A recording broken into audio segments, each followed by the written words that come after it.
ਦ੍ਰਿਸ਼ ਹੈ ਸਿਵਲ ਸਕੱਤਰੇਤ ਪੰਜਾਬ ਦਾ। ਸਮਾਂ ਕੋਈ 2 ਕੁ ਦਿਨ ਪਹਿਲਾਂ ਦਾ ਹੈ। ਮੁੱਖ ਮੰਤਰੀ ਭਗਵੰਤ ਮਾਨ ਆਪਣੇ ਆਲੀਸ਼ਾਨ ਦਫ਼ਤਰ 'ਚ ਬੈਠੇ ਹੋਏ ਆ, ਜਿਹੜਾ ਕਦੇ ਕੈਪਟਨ ਅਮਰਿੰਦਰ ਸਿੰਘ ਨੇ ਰੈਨੋਵੇਟ ਕਰਵਾਇਆ ਸੀ ਮਹਾਰਾਜਿਆਂ ਦੀ ਤਰਜ਼ ਤੇ। ਇੱਕ ਫਾਈਲ ਉਹਨਾਂ ਦੇ ਸਪੈਸ਼ਲ ਪ੍ਰਿੰਸੀਪਲ ਸੈਕਟਰੀ ਰਵੀ ਭਗਤ ਲੈ ਕੇ ਆਉਂਦੇ। ਮਾਮਲਾ ਕੋਈ 35 ਕੁ ਕਰੋੜ ਦਾ ਹੈ ਔਰ ਵਿਆਜ ਵਿਊਜ ਪਾ ਕੇ 58 ਕੁ ਕਰੋੜ ਦੇ ਲਗਭਗ ਬਣਦਾ ਹੈ। ਮੁੱਖ ਮੰਤਰੀ ਨਿਤ ਪ੍ਰਤੀ ਦਿਨ ਦੇ ਕੰਮਾਂ ਚੋਂ ਧਿਆਨ ਚੁੱਕ ਕੇ ਫਾਈਲ ਵੱਲ ਵੇਖਦੇ ਆ ਤੇ ਉਹਨਾਂ ਨੂੰ ਇਹਦੇ ਚੋਂ ਸਿਆਸੀ ਸੁਗੰਧ ਆਉਂਦੀ ਹੈ ਵੀ ਮਾਮਲਾ ਤੇ ਇਹ ਉਸੇ 55 ਲੱਖ ਵਰਗਾ ਹੈ ਜਿਹੜਾ ਕਦੇ ਕਾਨੂੰਨੀ ਘੇਰਿਆਂ ਦੇ ਵਿੱਚੋਂ ਆਇਆ ਸੀ ਕਿ ਤੁਹਾਡੀ ਪਹਿਲੀ ਸਰਕਾਰ 'ਚ ਮੁਖਤਾਰ ਅੰਸਾਰੀ ਵਾਲੇ ਮਾਮਲੇ 'ਚ ਪੇਸ਼ੀਆਂ ਦਾ ਦੇਣ ਵਾਲਾ, ਪੈਸੇ ਦੇ ਦਿਓ ਜੀ। ਤੇ ਉਹਨਾਂ ਨੇ ਅਗਲੇ ਹੀ ਦਿਨ ਫਿਰ ਸਾਬਕਾ ਡਿਪਟੀ ਸੀਐਮ ਸੁਖਜਿੰਦਰ ਰੰਧਾਵਾ ਤੇ ਸਾਬਕਾ ਸੀਐਮ ਕੈਪਟਨ ਅਮਰਿੰਦਰ ਸਿੰਘ ਨੂੰ ਰਾਏ ਪਾ ਲਿਆ। ਬੜੀ ਲੜਾਈ ਹੋਈ, 2 ਕੁ ਦਿਨਾਂ ਬਾਅਦ ਮੁੱਕ ਗਈ। ਹੁਣ ਧੂਰੀ ਦੇ ਵਿੱਚ ਇਹ ਫਾਈਲ ਅਗਲੇ ਦਿਨ ਪਹੁੰਚ ਜਾਂਦੀ ਹੈ।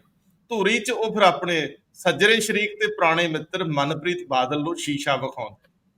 ਹੁਣ ਇਹਦੇ ਵਿੱਚ ਅੱਗੇ ਟੈਕਨੀਕਲਿਟੀ 'ਚ ਚੱਲ ਪਈ ਹੈ। ਇਹਦੇ 'ਚ ਮਨਪ੍ਰੀਤ ਦੋਸ਼ੀ ਹੈ ਨੇ ਜਾਂ ਕੋਈ ਹੋਰ ਦੋਸ਼ੀ ਹੈ, ਕਿੰਨਾ ਕਿੰਨਾ ਪੱਧਰਾਂ ਤੇ ਅਣਗਹਿਲੀ ਹੋਈ। ਸੋ ਇੰਦਰਪ੍ਰੀਤ ਜੀ ਇਸ ਮਾਮਲੇ 'ਚ ਤੁਹਾਡੇ ਨਾਲ ਤਿਆਂ ਫਰੋਲਣਗੇ।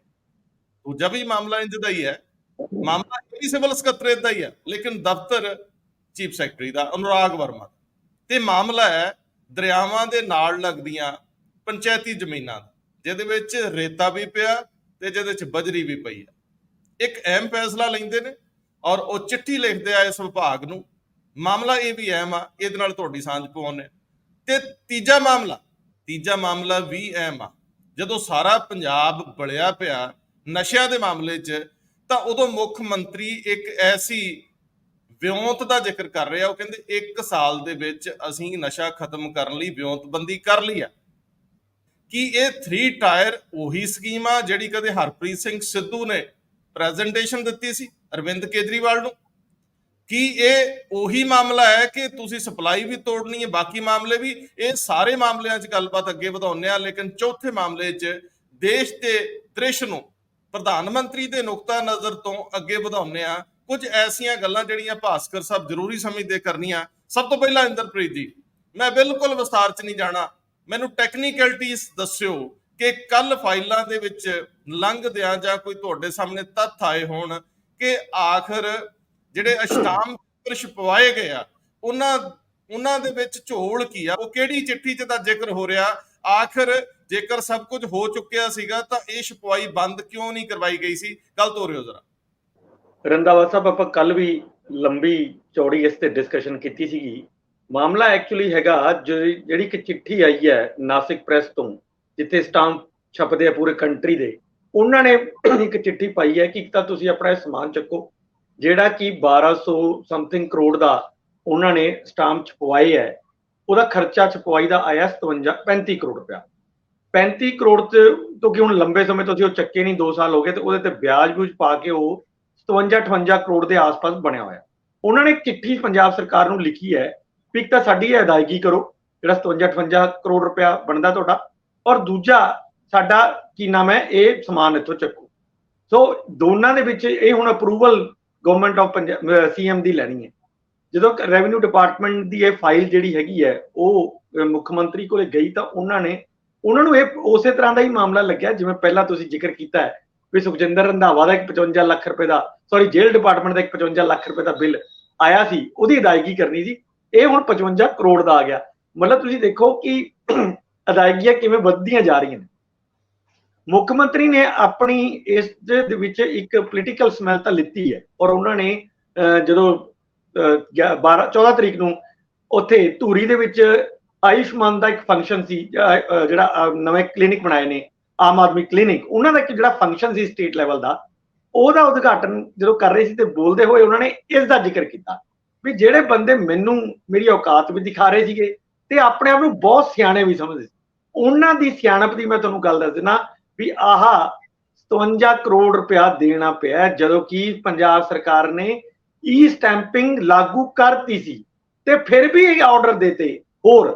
ਤੇ ਹੁਣ ਇਹ ਕਾਗਜ਼ ਜਿਹੜੇ ਨੇ ਰੱਦੀ ਨੇ, ਇਹਨੂੰ ਅੱਗ ਲਗਾਉਣ ਤੋਂ ਇਲਾਵਾ ਸਾਡੇ ਕੋਲ ਕੋਈ ਚਾਰਾ ਨਹੀਂ, ਚਾਹੇ ਤਾਂ ਅਸੀਂ ਇੱਥੇ ਲਗਾ ਲਈਏ ਚਾਹੇ ਉੱਥੇ ਲਗਾ ਦਈਏ ਜਿੱਥੇ ਪਏ ਨੇ। ਸੋ ਮਾਮਲਾ ਫਸ ਗਿਆ। ਹੁਣ ਦਿੱਕਤ ਇਹ ਹੈ ਕਿ ਮਾਮਲਾ ਫਾਈਨਾਂਸ ਡਿਪਾਰਟਮੈਂਟ ਦਾ ਹੈ ਜਾਂ ਰੈਵਨਿਊ ਡਿਪਾਰਟਮੈਂਟ ਦਾ ਹੈ। ਮੈਂ ਕੱਲ ਬਹੁਤ ਸਾਰੇ ਅਫਸਰਾਂ ਨਾਲ ਇਸ ਬਾਰੇ ਗੱਲ ਕੀਤੀ ਹੈ ਵੀ ਕਿ ਮਾਮਲਾ ਕਿਸ ਚੀਜ਼ ਦਾ ਹੈ, ਤਾਂ ਉਹਨਾਂ ਨੇ ਕਿਹਾ ਕਿ ਮਾਮਲਾ ਤਾਂ ਰੈਵਨਿਊ ਵਾਲਿਆਂ ਦਾ ਹੀ ਹੈ ਔਰ ਲੁਧਿਆਣੇ ਤੋਂ ਇਹ ਆਰਡਰ ਪਲੇਸ ਹੋਇਆ ਹੈ। ਤਾਂ ਹੁਣ ਸਵਾਲ ਇਹ ਹੈ ਕਿ ਵੀ ਕੀ ਇਹ ਦੀਆਂ ਸਾਰੀਆਂ ਫਾਈਲਾਂ ਐਫਡੀ ਦੀ ਅਪਰੂਵਲ ਵਾਸਤੇ ਵੀ ਜਾਂਦੀਆਂ ਨੇ ਜਾਂ ਇੱਕ ਸਟੈਂਡਿੰਗ ਅਪਰੂਵਲ ਐਫਡੀ ਨੇ ਦਿੱਤੀ ਹੋਈ ਹੈ ਵੀ ਕਿਉਂਕਿ ਤੁਹਾਡਾ ਰੂਟੀਨ ਦਾ ਕੰਮ ਹੈ ਤਾਂ ਤੁਸੀਂ ਰੂਟੀਨ ਦੇ ਕੰਮ 'ਚ ਕੋਈ ਅੜਚਨ ਨਾ ਆਏ ਜਾਂ ਦੇਰੀ ਨਾ ਹੋਏ, ਤੁਸੀਂ ਸਿੱਧੀਆਂ ਵੀ ਮਤਲਬ ਇਹ ਚੀਜ਼ਾਂ ਲੈ ਸਕਦੇ ਹੋ ਤੇ ਉਹਦੀ ਅਦਾਇਗੀ ਤੁਸੀਂ ਕਰ ਸਕਦੇ ਹੋ।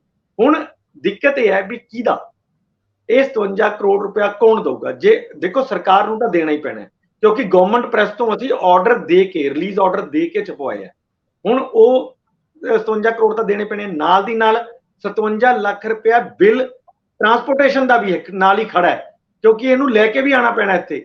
ਉਹਨਾਂ ਕੋਲੇ ਵੀ ਤਾਂ ਇੰਨੀ ਜਗ੍ਹਾ ਘਿਰੀ ਹੋਣੀ ਹੈ, ਕੱਲੀ ਪੰਜਾਬ ਦਾ ਹੀ ਥੋੜਾ ਛਾਪਦੇ ਆ, ਉਹ ਤਾਂ ਪੂਰੇ ਕੰਟਰੀ ਦੇ ਸਟੈਂਪ ਪੇਪਰ ਛਾਪਦੇ ਆ, ਤਾਂ ਨੈਚੁਰਲੀ ਉਹਨਾਂ ਕੋਲੇ ਵੀ ਬਹੁਤ ਜ਼ਿਆਦਾ ਜਗ੍ਹਾ ਜਿਹੜੀ ਆ ਉਹ ਘਿਰੀ ਹੋਈ ਆ। ਬਾਰ-ਬਾਰ ਇਸੇ ਕਰਕੇ ਕਹਿ ਰਹੇ ਆ ਵੀ ਚਿੱਠੀਆਂ ਜਿਹੜੀਆਂ ਲਿਖ ਰਹੇ ਨੇ ਵੀ ਸਾਨੂੰ ਜਗ੍ਹਾ ਵੀ ਖਾਲੀ ਕਰੋ ਔਰ ਇਹ ਸਮਾਨ ਵੀ ਲੈ ਕੇ ਜਾਓ। ਹੁਣ ਅਸੀਂ ਇੱਥੇ ਸਟੈਂਪ ਪੇਪਰ ਈ ਸਟੈਂਪ ਪੇਪਰ ਲਾਗੂ ਕਰ ਚੁੱਕੇ ਹਾਂ, 2 ਸਾਲ ਦੇ ਲਗਭਗ ਹੋ ਚੁੱਕਿਆ। ਈ ਸਟੈਂਪ ਪੇਪਰ ਹੀ ਹਰ ਜਗ੍ਹਾ ਤੇ ਮਿਲਦਾ, ਚਾਹੇ 5 ਰੁਪਏ ਦਾ ਲੈਣਾ ਹੋਵੇ ਤੇ ਚਾਹੇ 5000 ਦਾ ਲੈਣਾ ਹੋਵੇ ਚਾਹੇ 50000 ਦਾ। ਹੁਣ ਪੇਪਰ ਉਹੀ ਮਿਲਦੇ ਆ। ਸੋ ਹੁਣ ਫਿਰ ਅਸੀਂ ਕਰਨਾ ਕੀ ਇਹਦਾ, ਇਹ ਵੀ ਇੱਕ ਸਵਾਲ ਹੈ। ਤੇ ਕੱਲ ਮੁੱਖ ਮੰਤਰੀ ਨੇ ਪਰਸੋਂ ਮੁੱਖ ਮੰਤਰੀ ਸਾਹਿਬ ਨੇ ਤਾਂ ਸਿੱਧੇ ਤੌਰ ਤੇ ਮਨਪ੍ਰੀਤ ਬਾਦਲ ਨੂੰ ਨਿਸ਼ਾਨੇ ਤੇ ਲੈ ਕੇ ਖੜਾ ਕਰ ਲਿਆ। ਹੁਣ ਅਸਲੀ ਚੀਜ਼ ਤਾਂ ਉਦੋਂ ਹੀ ਸਾਹਮਣੇ ਆਊਗੀ ਜਦੋਂ ਇਹਦੀ ਜਾਂਚ ਕਰਾਈ ਜਾਏਗੀ ਕਿ ਇਹ ਐਫਡੀ ਦਾ ਮਾਮਲਾ ਹੈ ਜਾਂ ਰੈਵਨਿਊ ਦਾ ਮਾਮਲਾ ਹੈ। ਤੇ ਜਿਹਦੀ ਮਤਲਬ ਹੈ ਹੋਊਗਾ ਤਾਂ ਦੇਖੋ ਮੇਰੇ ਹਿਸਾਬ ਨਾਲ ਇਹੀ ਕਿ ਲੈ ਦੇ ਕੇ ਇੱਕ ਡੀਆਰਓ ਦੇ ਖਾਤੇ ਪਾ ਦੇਣੇ ਹੈ, ਆਪਣੇ ਅਫਸਰਾਂ ਨੂੰ ਉੱਪਰ ਬਚਾ ਲੈਣਾ ਹੈ। ਪਰ ਇਹ ਅਣਗਹਿਲੀ ਤਾਂ ਵੱਡੇ ਸਕੇਲ ਤੇ ਹੁੰਦੀ ਹੈ। ਕਿਸੇ ਡੀਆਰਓ ਦੀ ਇੰਨੀ ਜ਼ਰੂਰਤ ਨਹੀਂ ਹੁੰਦੀ ਕਿ ਉਹ ਇੰਨੇ ਕਰੋੜਾਂ ਰੁਪਏ ਦੇ ਆਰਡਰ ਜਿਹੜੇ ਹੈ ਡਾਇਰੈਕਟ ਕਿਸੇ ਦੂਸਰੀ ਸਟੇਟ ਨੂੰ ਦੇ ਸਕੇ। ਸੋ ਮਾਮਲਾ ਬਹੁਤ ਰੋਲ ਕਚੋਲ ਵਾਲਾ ਹੈਗਾ ਔਰ ਬਹੁਤ ਹੀ ਇੰਟਰਸਟਿੰਗ ਵੀ ਹੈਗਾ। ਇਸ ਤਰ੍ਹਾਂ ਦੇ ਹੋਰ ਵੀ ਬਹੁਤ ਮਾਮਲੇ ਹੋਣਗੇ ਲੇਕਿਨ ਆਹ ਮਾਮਲਾ ਤਾਂ ਇਸ ਕਰਕੇ ਇੰਟਰਸਟਿੰਗ, ਇਹਦੇ 'ਚ ਇੱਕ ਅਫਸਰ ਦੀ ਜਨਰਲ ਮੇਰੀ ਗੱਲ ਹੋਈ ਵੀ ਉਹ ਇਸ ਤਰ੍ਹਾਂ ਦੀ ਚੀਜ਼ ਆਈ ਕਿਉਂ, ਕੀ ਇਹਦੇ 'ਚ ਟੈਕਨੀਕਲ ਪ੍ਰੋਬਲਮ ਵੀ ਹੈ। ਉਹ ਰੰਧਾਵਾ ਸਾਹਿਬ ਇਹ ਹੈ ਕਿ ਜਦੋਂ ਵੀ ਅਸੀਂ ਕੋਈ ਨਵਾਂ ਸਿਸਟਮ ਲਾਗੂ ਕਰਦੇ ਹਾਂ ਉਦੋਂ ਸਭ ਤੋਂ ਪਹਿਲਾਂ ਇਹੀ ਹੁੰਦਾ ਕਿ ਤੁਸੀਂ ਪੁਰਾਣੇ ਸਿਸਟਮ ਨੂੰ ਇੱਕਦਮ ਬੰਦ ਨਾ ਕਰੋ। ਐ ਨਾ ਹੋਵੇ ਵੀ ਨਵਾਂ ਚੱਲੇ ਨਾ ਤੇ ਪੁਰਾਣਾ ਤੁਸੀਂ ਬੰਦ ਕਰ ਲਓ ਤੇ ਸਾਰਾ ਸਿਸਟਮ ਹੀ ਕੋਲੈਪਸ ਹੋ ਜਾਏ। ਹੁੰਦਾ ਇਹ ਕਿ ਤੁਸੀਂ ਪੈਰਲਲ ਚਲਾਉਂਦੇ ਹੋ ਫਿਰ ਪੁਰਾਣਾ ਸਿਸਟਮ ਵੀ ਔਰ ਨਵਾਂ ਵੀ, ਔਰ ਇਹ ਕਹਿ ਦਿੰਦੇ ਹੋ ਵੀ ਜਿਹੜੀ ਪਹਿਲੇ ਜਿੰਨੇ ਸਟੈਂਪ ਪੇਪਰ ਪਏ ਨੇ ਸਾਰਿਆਂ ਦੀ ਉਹਦੀ ਮਤਲਬ ਆਡਿਟਿੰਗ ਕਰਦੇ ਆ ਵੀ ਕਿੰਨੇ ਸਟੈਂਪ ਪੇਪਰ ਇਸ ਕੋਲ ਵੈਂਡਰਾਂ ਕੋਲੇ ਪਏ ਆ, ਕਿੰਨੇ ਸਾਡੇ ਕੋਲ ਪਏ ਆ, ਸਭ ਬੈਂਕਾਂ ਕੋਲੇ ਕਿੰਨੇ ਪਏ ਆ, ਉਹ ਸਭ ਦੀ ਆਡਿਟਿੰਗ ਕਰਕੇ ਇੱਕ ਲਿਸਟਿੰਗ ਕਰ ਲੈਂਦੇ ਆ। ਉਸ ਤੋਂ ਬਾਅਦ ਫਿਰ ਕਹਿ ਦਿੰਦੇ ਆ ਵੀ ਪਹਿਲਾਂ ਇਹ ਕੱਢਣੇ ਨੇ, ਨਾਲ ਨਾਲ ਇਹ ਵੀ ਚਲਾਈ ਜਾਓ ਸਿਸਟਮ ਜਿਹੜਾ ਨਵਾਂ ਅਸੀਂ ਲਾਗੂ ਕੀਤਾ ਉਹ ਵੀ ਪੈਰਲਲ ਚੱਲਦਾ ਰਹੇ, ਪਰ ਪਹਿਲ ਇਹ ਵੀ ਹੋਏ ਵੀ ਤੁਸੀਂ ਇਹ ਜਿਹੜੇ ਪੁਰਾਣੇ ਹੈਗੇ ਉਹ ਇੱਕ ਵਾਰੀ ਖਤਮ ਕਰ ਲਓ ਤਾਂ ਕਿ ਜਦੋਂ ਇੰਨੇ ਚ ਅਸੀਂ ਸਾਨੂੰ ਸਾਰਾ ਕੁਝ ਪਤਾ ਚੱਲ ਜਾਊਗਾ, ਕੋਈ ਦਿੱਕਤਾਂ ਨੇ ਨਵੇਂ ਸਿਸਟਮ 'ਚ ਤਾਂ ਉਹ ਵੀ ਸਾਹਮਣੇ ਆ ਜਾਣਗੀਆਂ, ਉਹਨੂੰ ਠੀਕ ਵੀ ਕੀਤਾ ਜਾ ਸਕਦਾ ਹੈ ਤੇ ਸਿਸਟਮ ਵੀ ਪੈਰਲਲ ਚੱਲਦਾ ਰਹੂਗਾ। ਪਰ ਇੱਥੇ ਪੁਰਾਣਾ ਸਿਸਟਮ ਦੇ ਵੀ ਆਰਡਰ ਦੇਈ ਜਾ ਰਹੇ ਨਵੇਂ ਤੇ ਨਵਾਂ ਸਿਸਟਮ ਪੂਰੀ ਤਰ੍ਹਾਂ ਲਾਗੂ ਵੀ ਕਰਤਾ ਹੈ। ਮਤਲਬ 2022 ਦੇ ਵਿੱਚ ਪੂਰੀ ਤਰ੍ਹਾਂ ਦੂਜੇ ਸਟੈਂਪ ਪੇਪਰ ਬੰਦ ਕਰਤੇ ਗਏ, ਫਿਰ ਵੀ ਇਹ ਆਰਡਰ ਦਿੱਤੇ ਹੋਏ ਨੇ। ਹੁਣ ਆਰਡਰ ਕੌਣ ਚੱਕੇਗਾ, ਇਹ ਇੱਕ ਵੱਡੇ ਸਵਾਲ ਖੜੇ ਕਰਤੇ ਮੁੱਖ ਮੰਤਰੀ ਨੇ ਤੇ ਇਹਦੀ ਜਵਾਬ ਤਾਂ ਦੇਣੇ ਹੀ ਪੈਣਗੇ। ਕੁਦਰਤੀ ਤੌਰ ਤੇ ਆ ਕਿ ਜਦੋਂ ਪਿਛਲੇ ਸਾਲ 22 ਦੇ ਵਿੱਚ ਜੂਨ 2022 ਦੇ ਵਿੱਚ ਇੱਕ ਨੋਟੀਫਿਕੇਸ਼ਨ ਹੁੰਦਾ ਹੈ ਕਿ ਮੁਕੰਮਲ ਈ ਸਟੈਂਪਿੰਗ ਹੋਊਗੀ, ਮਤਲਬ ਇਹ ਚੱਲਣ ਹੀ ਖਤਮ ਕਰਤਾ ਸਟਾਮਾਂ ਵਾਲਾ। ਤੇ ਉਸ ਤੋਂ ਬਾਅਦ ਜੇਕਰ ਇਹ ਲੈ ਵੀ ਆਂਦੇ ਜਾਂਦੇ ਆ, ਜਿਵੇਂ ਕੁਝ ਸਾਡੇ ਦਰਸ਼ਕ ਕਹਿ ਰਹੇ ਸੀਗੇ ਕਿ ਇਹਦੀ ਵਰਤੋਂ ਕਰ ਲਓ, ਜਦੋਂ ਤੁਸੀਂ ਇੱਕ ਵਾਰੀ ਉਹਨੂੰ ਚੱਲਣ ਚੋਂ ਬਾਹਰ ਕਰ ਦਿੰਦੇ ਹੋ ਫਿਰ ਉਹਨੂੰ ਲਿਆ ਕੇ ਰੋਲ ਘਚੋਲੇ ਤੋਂ ਬਾਅਦ ਹੋਰ ਕੁਝ ਨਹੀਂ, ਕਿੱਥੇ ਉਹਦੀ ਵਰਤੋਂ ਕਰੋਗੇ ਜਾਂ ਉਹਦੀ ਵਰਤੋਂ ਕਿਤੇ ਹੋ ਰਹੀ ਕਿ ਨਹੀਂ। ਕਿਉਂਕਿ ਜੇ ਤੁਸੀਂ ਉਹ ਨੋਟੀਫਿਕੇਸ਼ਨ ਜਿਹੜਾ, ਜੇ ਮੈਂ ਗਲਤ ਨਹੀਂ ਤਾਂ 8 ਜੂਨ 2022 ਦਾ ਹੈ, ਜਿਹੜਾ ਅਨੁਰਾਗ ਅਗਰਵਾਲ ਉਦੋਂ ਰੈਵਨਿਊ ਦੇ ਵੀ ਹੋਣਗੇ, ਉਹਨਾਂ ਨੇ ਜਿਹੜਾ ਇਹ ਕੀਤਾ। ਔਰ ਹੁਣ ਇਹਦੇ ਵਿੱਚ ਜੇ ਮੈਂ ਥੋੜਾ ਜਿਹਾ ਅੱਗੇ ਵਧਾਂ ਭਾਸਕਰ ਸਾਹਿਬ, ਇਹ ਵੀ ਸਵਾਲ ਹੈ ਕਿ ਕਿਹੜੇ ਸਟਾਮ ਜਿਨ੍ਹਾਂ ਦੀ ਜ਼ਰੂਰਤ ਸੀ, ਜਿਹੜੇ ਸਰਕਲ ਦੇ ਵਿੱਚ ਸੀਗੇ, ਜਿਹੜੇ ਸਾਈਕਲ ਦੇ ਵਿੱਚ ਸੀਗੇ, ਜਿਹੜੇ 500 ਤੋਂ ਥੱਲੇ ਵਾਲੇ ਹੋਣਗੇ, ਕੀ ਉਹੀ ਛਪਾਉਣ ਦਾ ਆਰਡਰ ਸੀਗਾ, ਕਿਹੜੇ ਛਪਾਉਣ ਦਾ ਆਰਡਰ ਸੀਗਾ? ਔਰ ਇਹ ਫੈਸਲਾ ਗਵਰਨਮੈਂਟ ਦੇ ਪੱਧਰ ਤੇ ਹੋਇਆ, ਇਹ ਸੀਨੀਅਰ ਆਈਐਸ ਅਫਸਰਾਂ ਦੇ ਪੱਧਰ ਤੇ ਹੋਇਆ, ਜਾਂ ਥੱਲੇ ਦੇ ਪੱਧਰ ਤੇ ਇੱਕ ਰੂਟੀਨ ਮੈਟਰ ਸੀ, ਜਾਂ ਇਹ ਬਹੁਤ ਪਹਿਲਾਂ ਦੇ ਕੋਈ ਆਰਡਰ ਸੀ? ਨੋ ਡਾਊਟ ਜੇ ਫਾਈਲ ਮੁੱਖ ਮੰਤਰੀ ਸਾਹਿਬ ਨੇ ਦੇਖ ਕੇ ਧੂਰੀ ਦੇ ਵਿੱਚ ਫਾਈਲ ਪਬਲਿਸ਼ ਕਰਤੀ ਜਨਤਕ ਤੌਰ ਤੇ, ਇਹਦਾ ਮਤਲਬ ਹੈ ਉਹਨਾਂ ਨੇ ਕਾਫੀ ਪੇਪਰ ਪਿੱਛੇ ਤੱਕ ਦੇਖੇ ਹੋਣਗੇ। ਹੁਣ ਇਹ ਸਵਾਲ ਇਸ ਗੱਲ ਦਾ ਹੈ ਕਿ ਕੀ ਇਹਦੇ ਵਿੱਚ ਸਿੱਧੇ ਤੌਰ ਤੇ ਪੁਰਾਣੀ ਸਰਕਾਰ ਦੇ ਵਿਅਕਤੀ, ਭਾਵੇਂ ਉਹ ਮਨਪ੍ਰੀਤ ਬਾਦਲ ਹੋਣ, ਉਹਨਾਂ ਦੇ ਕਿਤੇ ਦਸਤਖਤ ਹੈ ਨੇ, ਕੋਈ ਅਪਰੂਵਲ ਹੈ, ਜਾਂ ਫਿਰ ਜਿਹੜੀ ਅਖਲਾਕੀ ਤੌਰ ਤੇ ਇੱਕ ਜ਼ਿੰਮੇਵਾਰੀ ਬਣਦੀ ਹੈ ਕਿ ਮੁੱਖ ਮੰਤਰੀ ਸਮੁੱਚੇ ਸਿਸਟਮ ਦਾ ਜ਼ਿੰਮੇਵਾਰ ਹੁੰਦਾ, ਤੇ ਜੇ ਕੋਈ ਵਿੱਤੀ ਲੈਣ ਦੇਣ ਨਾਲ ਸੰਬੰਧਿਤ ਹੈ ਤੇ ਉਹ ਵਿੱਤ ਮੰਤਰੀ ਹੁੰਦਾ। ਫਿਰ ਤਾਂ ਇਹ ਗੱਲ ਸਿਰਫ ਤੇ ਸਿਰਫ ਇੱਕ ਸਿਆਸਤ ਦਾ ਅਖਾੜਾ ਜਿਹਾ ਬਣ ਕੇ ਰਹਿ ਜਾਊਗੀ। ਗੱਲ ਅਗਰ ਪੂਰੀ ਦੇਖੋ ਤੁਸੀਂ ਸਿਵਲ ਸੈਕਟਰੀਏਟ ਦਾ ਇੱਕ ਦ੍ਰਿਸ਼ਯ ਦੱਸਿਆ ਜਿਹਦੇ ਵਿੱਚ ਮੁੱਖ ਮੰਤਰੀ ਕੋਲ ਇੱਕ ਫਾਈਲ ਜਾਂਦੀ ਹੈ, ਜਨਾਬ 57 ਕਰੋੜ ਰੁਪਏ ਦਾ ਬਿੱਲ ਆਇਆ ਦੇਣਾ ਹੈ। ਉਹ ਕਹਿੰਦੇ ਕਿਸ ਗੱਲ ਦਾ? ਕਹਿੰਦੇ ਜੀ ਇਹ ਪਿਛਲੀ ਸਰਕਾਰ ਦੇ ਟਾਈਮ ਦੇ ਵਿੱਚ ਸਟੈਂਪ ਪੇਪਰ ਦੇ ਛਾਪਣ ਦੇ ਆਰਡਰ ਦਿੱਤਾ ਸੀਗਾ, ਉਹ ਹੁਣ ਸਟੈਂਪ ਪੇਪਰ ਸਾਡੇ ਕਿਸੇ ਕੰਮ ਦੇ ਨਹੀਂ ਹੈਗੇ, ਪਰ ਸਾਨੂੰ ਪੈਸੇ ਤੇ ਦੇਣੇ ਹੀ ਪੈਣੇ। ਔਰ ਕਿਹਦੀ ਜ਼ਿੰਮੇਵਾਰੀ ਸੀ? ਮਨਪ੍ਰੀਤ ਬਾਦਲ ਦੀ। ਮੈਨੂੰ ਲੱਗਦਾ ਇੰਨੀ ਕੁ ਗੱਲ ਸੁਣਨ ਤੋਂ ਬਾਅਦ ਹੀ ਮੁੱਖ ਮੰਤਰੀ ਨੇ ਆਪਣੇ ਹੈਲੀਕਾਪਟਰ ਵਾਲੇ ਬੈਗ ਵਿੱਚੋਂ ਫਾਈਲ ਰੱਖ ਲਈ ਤੇ ਫਿਰ ਉਹ ਜਿਸ ਤਰੀਕੇ ਨਾਲ ਧੂਰੀ ਦੇ ਵਿੱਚੋਂ ਭਾਸ਼ਣ ਦੇ ਰਹੇ ਸੀ ਤੇ ਫਾਈਲ ਨੂੰ ਜਨਤਕ ਕੀਤਾ। ਜੇ ਇਹਦੀ ਪੂਰੀ ਇਨਵੈਸਟੀਗੇਸ਼ਨ ਕਰਕੇ ਗੱਲ ਕੀਤੀ ਜਾਂਦੀ, ਕਿਉਂਕਿ ਅੱਜ ਵੀ ਬਹੁਤ ਸਾਰੇ ਸਵਾਲ ਖੜੇ ਨੇ। ਇੱਕ ਕਿ ਮਨਪ੍ਰੀਤ ਬਾਦਲ ਦੇ ਟਾਈਮ ਵਿੱਚ ਅਗਰ ਇਹ ਆਰਡਰ ਹੋਏ ਸੀ ਸਟੈਂਪ ਪੇਪਰ ਨੂੰ ਛਾਪਣ ਦਾ, ਇਹ ਨਹੀਂ ਹੈਗਾ ਕਿ ਕੋਈ ਵੀ ਵਿੱਤ ਮੰਤਰੀ ਆਪਣੇ ਤੌਰ ਤੇ ਕੋਈ ਪਰਸਨਲ ਕੰਮ ਨਹੀਂ ਹੈਗਾ ਕਿ ਉਹਨੇ ਆਰਡਰ ਕੀਤੇ, ਕਿਉਂਕਿ ਇਹ ਫਾਈਲ ਥੱਲੋਂ ਚੱਲਦੀ ਹੈ, ਥੱਲੋਂ ਚੱਲਦੇ ਵਿੱਤ ਮੰਤਰੀ ਕੋਲ ਜਾਂਦੀ ਹੈ। ਵਿੱਤ ਮੰਤਰੀ ਕੋਈ ਫਾਈਲ ਬਣਾ ਕੇ ਥੱਲੇ ਨਹੀਂ ਭੇਜਦਾ, ਤੇ ਇਸ ਕਰਕੇ ਇਹਦੇ ਵਿੱਚ ਇਨਵੈਸਟੀਗੇਸ਼ਨ ਹੋਣੀ ਬਾਕੀ ਹੈ। ਦੂਜੀ ਗੱਲ ਕਿ ਅਗਰ ਪਾਰਟਲੀ ਉਹਦੇ ਉੱਤੇ ਬੈਨ ਲੱਗਿਆ ਸੀ ਜਾਂ ਫਿਰ ਨਵਾਂ ਸਿਸਟਮ ਸ਼ੁਰੂ ਹੋਇਆ ਸੀ ਕੈਪਟਨ ਅਮਰਿੰਦਰ ਸਿੰਘ ਜਾਂ ਚੰਨੀ ਉਹਨਾਂ ਦੀ ਸਰਕਾਰ ਦੇ ਟਾਈਮ, ਤੇ ਉਸ ਤੋਂ ਬਾਅਦ ਉਹਦੇ ਉੱਤੇ ਪੂਰੇ ਤਰੀਕੇ ਨਾਲ ਬੈਨ ਇਸ ਸਰਕਾਰ ਨੇ ਲਾਇਆ। ਜਦ ਇਸ ਤਰ੍ਹਾਂ ਦਾ ਬੈਨ ਲਾਇਆ ਜਾਂਦਾ ਤਦ ਕਰੰਟ ਜਿਹੜੀ ਸਟਾਕ ਦੀ ਪੋਜੀਸ਼ਨ ਵੀ ਦੇਖੀ ਜਾਂਦੀ ਹੈ, ਔਰ ਉਸ ਪੋਜੀਸ਼ਨ ਦੇ ਵਿੱਚ ਕੀ ਇਹ 1266 ਕਰੋੜ ਦੇ ਸਟੈਂਪ ਪੇਪਰ ਨਹੀਂ ਦਿਖਾਏ ਗਏ ਸੀ। ਔਰ ਅਗਰ 1266 ਕਰੋੜ ਦੇ ਸਟੈਂਪ ਪੇਪਰ ਉਸ ਸਟਾਕ ਦੇ ਵਿੱਚ ਦਿਖਾਏ ਗਏ ਸੀ, ਫਿਰ ਇਹ ਫੈਸਲਾ ਬੈਨ ਕਰਨ ਦਾ ਕਿਸ ਆਧਾਰ ਦੇ ਉੱਤੇ ਲਿੱਤਾ? ਕਿਉਂਕਿ ਜੇ 1266 ਕਰੋੜ ਦੇ ਸਟੈਂਪ ਪੇਪਰ ਵੇਚ ਜਾ ਰਹੇ ਸੀਗੇ, ਇਹ ਗੱਲ ਹੁਣ ਹੀ ਕਿਉਂ ਤੇ ਆਣੀ ਤੇ ਉਸ ਟਾਈਮ ਸੀਗੀ ਜਦ ਤੁਸੀਂ ਇਸ ਪੂਰੇ ਸਟੈਂਪ ਪੇਪਰ ਨੂੰ, ਪੁਰਾਣੇ ਸਟੈਂਪ ਪੇਪਰ ਨੂੰ ਬੈਨ ਕੀਤਾ ਸੀਗਾ। ਔਰ ਉਸ ਟਾਈਮ ਮੁੱਖ ਮੰਤਰੀ ਜਾਂ ਕੋਈ ਵੀ ਜਿਹੜਾ ਮੰਤਰੀ ਹੈ ਜਿਹਨੇ ਇਹ ਡਿਸੀਜਨ ਲੈਣਾ ਸੀ, ਉਹਦੇ ਧਿਆਨ ਦੇ ਵਿੱਚ ਇਹ ਗੱਲ ਲਿਆਈ ਗਈ ਸੀ ਕਿ ਜਨਾਬ ਡਿਸੀਜਨ ਤੇ ਅਸੀਂ ਲੈ ਰਹੇ ਹਾਂ, ਪਰ ਇਹਦਾ ਕੀ ਕਰੀਏ 1266 ਕਰੋੜ ਦੇ ਸਟੈਂਪ ਪੇਪਰ ਦਾ? ਇਹ ਸਾਰੇ ਸਵਾਲਾਂ ਦਾ ਜਵਾਬ ਸਿਆਸੀ ਸਟੇਜਾਂ ਤੋਂ ਨਹੀਂ ਦਿੱਤਾ ਜਾ ਸਕਦਾ। ਇਹ ਤੇ ਹੁਣ ਜਿਹੜੇ ਸਕੱਤਰ ਦੇ ਵਿੱਚ, ਸਿਵਲ ਸੈਕਟਰੀਏਟ ਦੇ ਵਿੱਚ ਜਿਹੜੇ ਅਫਸਰ ਬੈਠੇ ਨੇ, ਉਹ ਇਹਨਾਂ ਸਵਾਲਾਂ ਦਾ ਜਵਾਬ ਦੇਣਗੇ, ਕਿਉਂਕਿ ਇਹਦੇ ਵਿੱਚ ਅਫਸਰਾਂ ਦੀ ਵੀ ਉਨੀ ਹੀ ਜ਼ਿੰਮੇਵਾਰੀ ਹੈਗੀ ਹੈ ਜਿੰਨੀ ਕੁ ਜ਼ਿੰਮੇਵਾਰੀ ਉਸ ਵਕਤ ਦੇ ਵਿੱਤ ਮੰਤਰੀ ਜਾਂ ਅੱਜ ਦੇ ਵਿੱਤ ਮੰਤਰੀ, ਕਿਉਂਕਿ ਸਾਰੇ ਰਿਸਪੌਂਸਿਬਲ ਨੇ। ਜਿਸ ਤਰ੍ਹਾਂ ਅਸੀਂ ਕਹਿ ਕੇ ਹਟੇ ਹਾਂ ਕਿ ਜਦ ਇਹ ਸਟਾਕ ਵਿੱਚ ਸੀਗਾ ਤੇ ਇਹ ਸਰਕਾਰ ਦੇ ਜਾਂ ਵਿੱਤ ਮੰਤਰੀ ਦੇ ਧਿਆਨ ਦੇ ਵਿੱਚ ਕਿਉਂ ਨਹੀਂ ਲਿਆਇਆ ਗਿਆ ਕਿ ਜਨਾਬ ਜਲਾਣੇ ਪੈਣੇ ਆ, ਮਤਲਬ ਉਹ ਜਿਹੜੇ ਪਏ ਨੇ ਉਹ ਲੈ ਕੇ ਆਈਏ, ਉਹਦਾ ਕੀ ਕਰੀਏ? ਹੁਣ ਇਹ ਸਾਰੇ ਸਵਾਲ ਪਤਾ ਨਹੀਂ ਕਿਸ ਤਰੀਕੇ ਨਾਲ ਜਵਾਬ ਦਿੱਤੇ ਜਾਂਦੇ ਨੇ। ਦੇਖੋ, ਜਦੋਂ ਸਟਾਕ ਵਿੱਚ ਕੋਈ ਚੀਜ਼ ਭਾਸਕਰ ਸਾਹਿਬ ਆਉਂਦੀ ਹੈ ਨਾ, ਉਹ ਤਾਂ ਇੰਦਰਾਜ ਹੁੰਦੇ ਆ, ਸਟਾਕ 'ਚ ਨਹੀਂ ਹੈ, ਉਹ ਤਾਂ ਆਰਡਰ ਪਲੇਸ ਹੋਇਆ। ਮਾਮਲਾ ਤੇ ਇਸ ਗੱਲ ਦਾ ਨਾ ਕਿ ਆਰਡਰ ਕਦੋਂ ਪਲੇਸ ਹੋਏ, ਪਰ ਸਵਾਲ ਇਹ ਵੀ ਹੈ ਕਿ ਜਦੋਂ ਇਹ ਈ ਸਟੈਂਪਿੰਗ ਦਾ ਫੈਸਲਾ ਕੀਤਾ ਗਿਆ, ਜੇ ਮੈਂ ਗਲਤ ਨਹੀਂ ਜਾਂ ਇਹ ਤੱਥ ਤਸਦੀਕ ਕਰਨ ਦੀ ਲੋੜ ਹੋਊਗੀ ਕਿ ਕੋਈ 17 ਕਰੋੜ ਦੇ ਸਟਾਮ ਉਦੋਂ ਮੌਜੂਦ ਸੀਗੇ, ਔਰ ਇਹ ਸਿਧਾਂਤਕ ਫੈਸਲਾ ਹੋਇਆ ਸੀ ਕਿ ਉਹਨਾਂ ਦੀ ਵਰਤੋਂ ਕਿਸ ਤਰੀਕੇ ਨਾਲ ਪਹਿਲ ਦੇ ਆਧਾਰ ਤੇ ਕੀਤੀ ਜਾਵੇ। ਔਰ ਫਿਰ ਉਸ ਤੋਂ ਬਾਅਦ ਇਹ ਰੌਲੇ, ਕਿਉਂਕਿ ਵਸੀਕਾ ਨਵੀਂ ਸਟ੍ਰਾਈਕ ਤੇ ਚਲੇ ਗਏ ਔਰ ਉਹਨਾਂ ਦੇ ਕਮਿਸ਼ਨ ਤੈਅ ਕਰਨੇ ਸੀਗੇ ਈ ਸਟੈਂਪਿੰਗ ਦੇ ਵਿੱਚ, ਕਿਉਂਕਿ ਰਜਿਸਟਰੀਆਂ ਤੇ ਉਹਨਾਂ ਹੀ ਲਿਖਣੀਆਂ ਸੀ, ਕਾਰੋਬਾਰ ਦੇ ਉਹ ਪਾਰਟਨਰ ਸੀ ਇੱਕ ਤਰ੍ਹਾਂ ਨਾਲ ਸਰਕਾਰੀ ਕਾਰੋਬਾਰ ਦੇ। ਸੋ ਉਹਨਾਂ ਦੀ ਸਹਿਮਤੀ ਤੋਂ ਬਾਅਦ ਇਹ ਗੱਲ ਅੱਗੇ ਵਧੀ, ਕਿਵੇਂ ਉਹਨਾਂ ਦੀ ਈ ਸਟੈਂਪਿੰਗ ਦੇ ਵਿੱਚ ਹਿੱਸੇਦਾਰੀ ਜਾਂ ਉਹਨਾਂ ਨੂੰ ਕਿੰਨੇ ਪ੍ਰਤੀਸ਼ਤ ਦਿੱਤਾ ਜਾਣਾ ਹੈ। ਸਵਾਲ ਇਸ ਗੱਲ ਦਾ ਹੈ ਕਿ ਕੀ ਉਸ ਤੋਂ ਪਹਿਲਾਂ ਆਰਡਰ ਜਾ ਚੁੱਕੇ ਸੀ? ਜੇ ਆਰਡਰ ਜਾ ਚੁੱਕੇ ਸੀ ਇੰਦਰਪ੍ਰੀਤ ਜੀ, ਤਾਂ ਉਹਨਾਂ ਨੂੰ ਰੋਕਣ ਲਈ ਸਖਤ ਚਿੱਠੀ ਪੱਤਰ ਕਿਹਨੇ ਕੀਤਾ ਜਾਂ ਕੀ ਨਹੀਂ ਕੀਤਾ?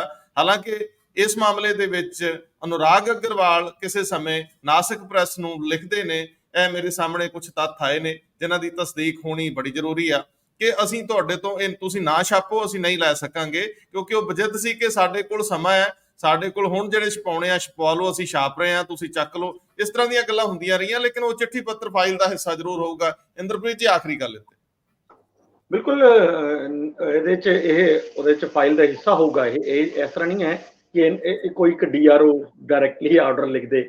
ਜਿਹੜਾ ਸਵਾਲ ਭਾਸਕਰ ਸਾਹਿਬ ਵੀ ਕਹਿ ਰਹੇ ਹੈ ਕਿ ਸਟਾਕ ਚ ਭਾਸਕਰ ਸਾਹਿਬ ਨਹੀਂ ਆਊਗਾ, ਸਟਾਕ ਤਾਂ ਉਦੋਂ ਆਊਗਾ ਜਦੋਂ ਉੱਥੋਂ ਆ ਗਿਆ, ਫਿਰ ਤੁਹਾਨੂੰ ਪਤਾ ਲੱਗੂਗਾ ਵੀ ਕਿਸ ਬੰਦੇ ਨੂੰ ਕਿੰਨੇ ਤੇ ਦਿੱਤੇ ਹੋਏ ਨੇ।